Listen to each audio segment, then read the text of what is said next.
इंद्र ब्रह्मचारी जी बलिया से। पूज्य महाराज जी, आपके चरणों में कोटि कोटि प्रणाम। महाराज जी, समस्त वेद पुराण उपनिषदों का सार क्या है तथा भगवत प्राप्ति की इच्छा रखने वाले साधक को ज्ञान की प्राप्ति कैसे हो? क्या वो वेद पुराण उपनिषदों का अध्ययन मनन करें या गुरु द्वारा उपदेशित मार्ग का अनुसरण करें? पहला प्रश्न है, समस्त शास्त्रों का लक्ष्य क्या है?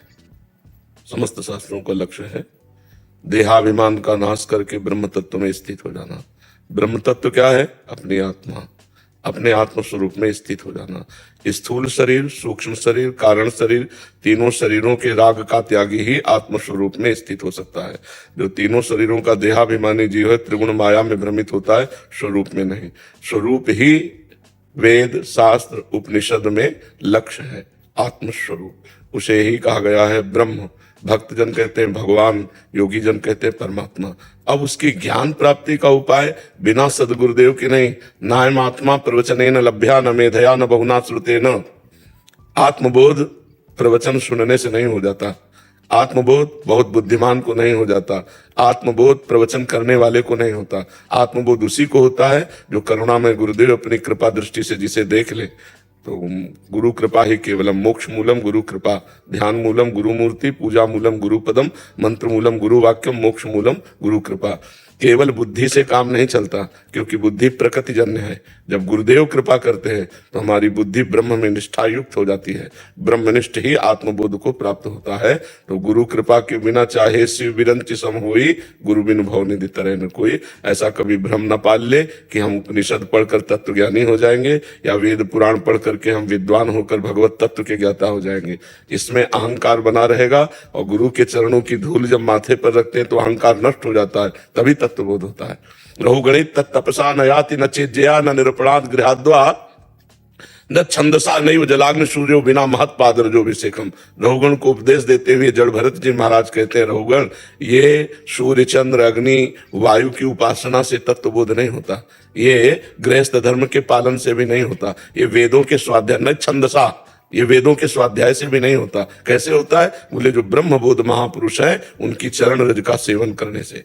बिना महत्पाद रजोभिषेकम, जो महापुरुष जन है उनकी चरण रज का जब तक अभिषेक नहीं होगा तब तक तत्व ज्ञान विशुद्ध नहीं होगा। महापुरुषों की कृपा, गुरुदेव की कृपा से ही तत्व ज्ञान। न छंदसा नैव जलाग्नि सूर्यो बिना महत्पाद रजोभिषेकम। तो समझ में आया आपकी? शास्त्रों का लक्ष्य है कि हम गुरुदेव का चरण का आश्रय लेकर के फिर उनकी कृपा से शास्त्रों के रहस्य को समझ पाएंगे। शास्त्र ऐसे वर्णन करते हैं, पूर्व जाना चाहिए, छोड़ दिया। अब पूर्व से उत्तर मुड़ना है, ये अनुभवी महापुरुष तुम्हें बताएगा। कितना मुड़ना, फिर पूर्व जाना है। शास्त्र ने पूरा बोल दिया, टोटल पूर्व जाना है, लेकिन बीच में कितने मोड़ है जो जा चुका है वो बताएगा कि यहां से पूर्व के बाद इतना उत्तर मुड़ना है, फिर इतना फिर पूर्व जाना है, फिर इतना दक्षिण मुड़ना है। तो ऐसे ही परमार्थ का जो मार्ग है वो बड़ा गूढ़ है। केवल पढ़ लेने से, शब्दार्थ पढ़ लेने से नहीं, उसका रहस्यार्थ क्या है वो तो गुरुजनों से ही समझ में आएगा। तभी लिखा है, प्रथम सुने भागवत भक्त मुख भगवत वाणी। किसी भगवत प्रेमी महात्मा के मुख से भगवान के तत्व की चर्चा सुने पहले, और उसे गुने और उनके चरण रज की सेवा करे तो बात बने। चरण रज सेवा का तात्पर्य होता है अहंकार मिट जाना। ये जो मैं लगा है ये हट जाए, शुद्ध मैं रह जाए, मैं में कुछ लगने ना पावे, वो ब्रह्म है। और लग गया तो माया है। मैं और मोर तोड़ता है माया।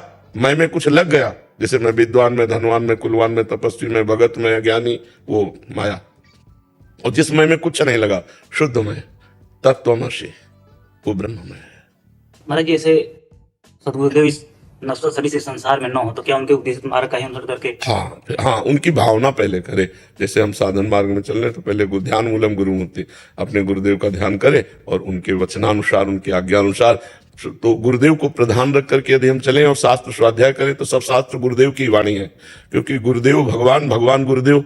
बंदो गुरुपद कंज कृपा सिंधु नर रूप हरि, महामोहतम पुंज जासु वचन रवि कर निकर। और साधु समागम में अधिक समय व्यतीत करे, जहां भी रहे साधु समागम में रहे,